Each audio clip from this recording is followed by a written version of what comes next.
बाबा साहब ने लिखी। तो गीतों के माध्यम से कहना क्या है,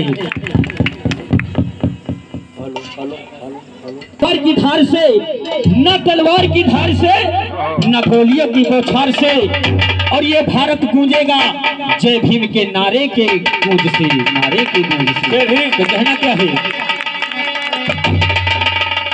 हम बाबा साहब के प्रतिछाया पर 2 लाइन का गीत रखते हैं आपके बीच में, और हमारे बीच में भाई साहब जी हैं, आपको बहुत अच्छी बात बताएंगे, और हम 2 लाइन का गीत रखते हैं बाबा साहब के चरणों में।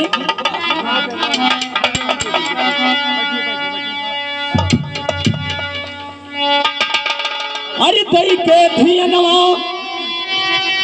हो दई के धियनवा, और सुनो बहुजन तनी कई कई धियनवा, सुनो बहुजन तनी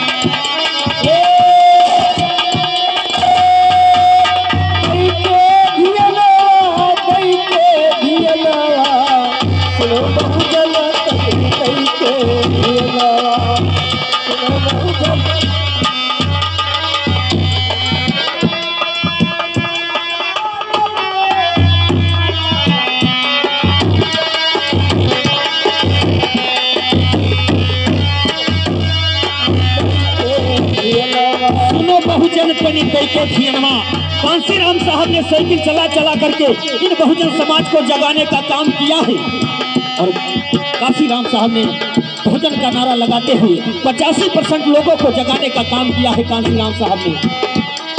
तो कहना क्या है, सुनो बहुजन तनी कई कई धियनवा, सुनो बहुजन तनी कई कई धियनवा,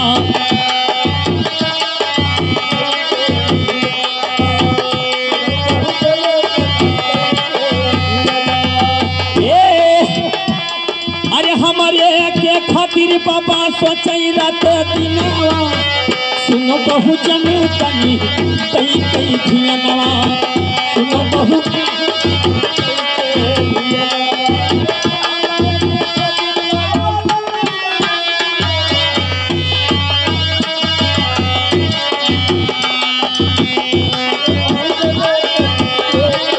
भैया बाबा साहब ने हमारे लिए कष्टी झेला है, रात दिन नहीं देखा है, रात दिन पढ़ाई करते गए, आगे बढ़ते गए, और 4 बेटे को कुर्बान कर दिया बाबा साहब ने। किसके लिए? इस बहुजन समाज के लिए। तो कहना क्या है, अरे जाग जाग रात दिन कैले पढ़ाई, जग जग रात दिन कैले पढ़ाई,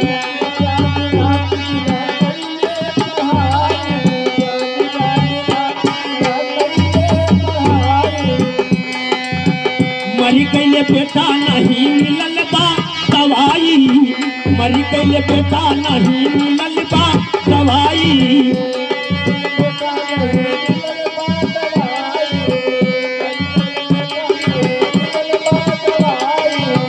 क्योंकि ऐसी स्थिति थी बाबा साहब की कि उनके पास में पैसा नहीं था, दवा के असोब में उनका बेटा मर जाता है। आज कोई आदमी का एक औलाद मर जाता है तो क्या होता है, दिल से पूछिएगा। बाबा साहब ने 4 बेटे को कुर्बान किया है, तब आज हमें इस मुकाम पर पहुंचाया है। तो कहना क्या है, जग जग रात दिन कैले पढ़ाई, मरी कैले बेटा नहीं मिलल बा दवाई,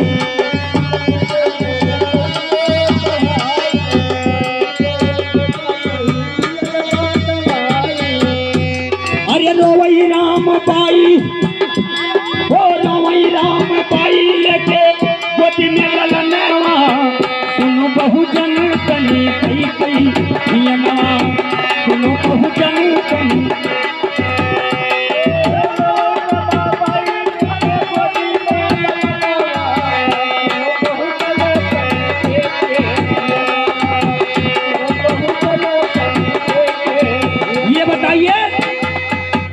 रमाबाई। कितने लोग जानते हैं रमाबाई को? हाथ उठा करके बताइए। रमाबाई की पत्नी, वो बाबा साहब की पत्नी रमाबाई था, उनकी पत्नी कंधों से कंधा मिला करके और बाबा साहब का साथ दिया है। जोरदार ताली रमाबाई के लिए, क्योंकि बहुत महान नारी थी जो बाबा साहब के कंधों पे कंधा लगा करके साथ दिया है। तो होता क्या है, अरे रोमई राम बाई भोले के गोदी में ललनवा और सुनो बहुजन तनी कई कई धियनवा, सुनो बहुजन तनी कई कई धियनवा।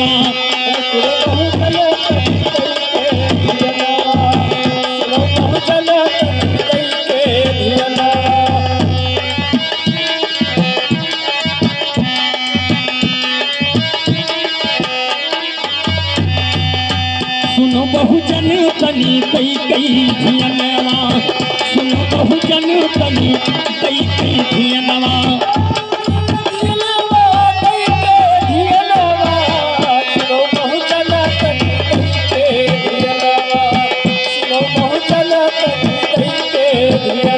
लेकिन बाबा साहब ने पढ़ाई करते गए, चार बेटा कुर्बान हो गया। पहला बेटा गंगाधर और दूसरा बेटा रमेश, तीसरी बिटिया इंदू और चौथा बेटा राजरतन। मात्र 30 दिन का होता है, लेकिन बाबा साहब कदम को नहीं पीछे हटाते हैं और कामयाबी की तरफ चलते रहते हैं। रमाबाई रो रो कर कहती है, बाबा साहब अब हमारे बस की बात नहीं है कुर्बानियाँ, चार बेटी को हम अपने हाथों से दफनाया है। बाबा साहब ने कहते हैं कि रमा आप उसकी बात को चिंता मत लो, जिस दिन मैं किसी लायक बनकर आऊंगा उस दिन तुम्हारे बेटे को सच्ची संधानगी मिल जाएगी। जिस दिन हमारे समाज के लोग कोई डॉक्टर बनेंगे, कोई मास्टर बनेंगे, कोई इंजीनियर बनेंगे, जिस दिन बनकर आएंगे उसी दिन तुम्हारे बेटे को सच्ची संधानगी मिल जाएगी। जोरदार ताली हमारे जो बाबा साहब के लिए बेटे को कुर्बान कर देते हैं। फिर अगली लाइन कहना क्या है, पढ़ के विदेशवा से देशवा में अइले, पढ़ के विदेशवा से देशवा में अइले,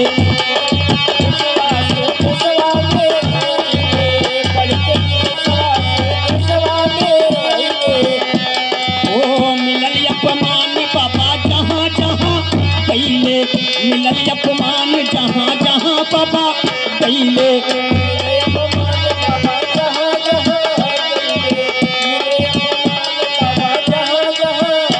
भैया बाबा साहब ने 35 डिग्री और 9 भाषा का ज्ञान प्राप्त किया है, उसके बावजूद बाबा साहब को वो इज्जत नहीं मिला। अगर अधिकारी जाता था इनके सामने तो दूर से फाइल बहा देता था, बाबा साहब को अछूत समझता था। लेकिन बाबा साहब ने सोचा कि हम इतने पढ़े लिखे होकर के हमारा इज्जत नहीं है और हमारे इस समाज का क्या इज्जत होगा। तो गाने के माध्यम से कहना क्या है, पढ़ के विदेशवा से देशवा में अइले, मिलल अपमान बाबा जहाँ जहाँ कैले।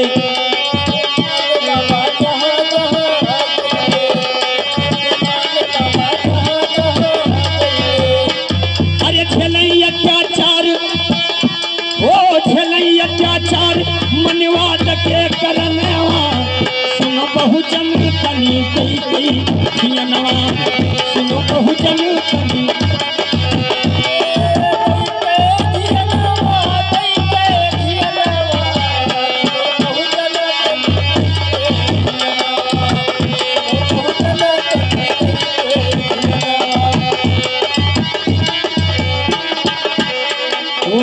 भीम बाबा लिख के गए हो संविधानवा, भीम बाबा लिख के गए हो संविधानवा।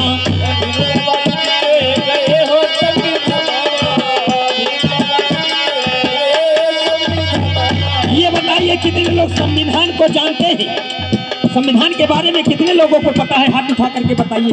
बहुत बहुत धन्यवाद जो बाबा साहब के संविधान को आप लोग जानते हैं, क्योंकि जब तक इस भारत में संविधान जिंदा है तब तक बाबा साहब का नाम जिंदा है। जिस दिन संविधान खत्म हो जाएगा बाबा साहब का नाम खत्म हो जाएगा। इसलिए हमें आप लोगों को संविधान बचाना जरूरी है। कहते हैं भीम बाबा लिख के गए हो संविधानवा, भीम बाबा लिख के गए हो संविधानवा।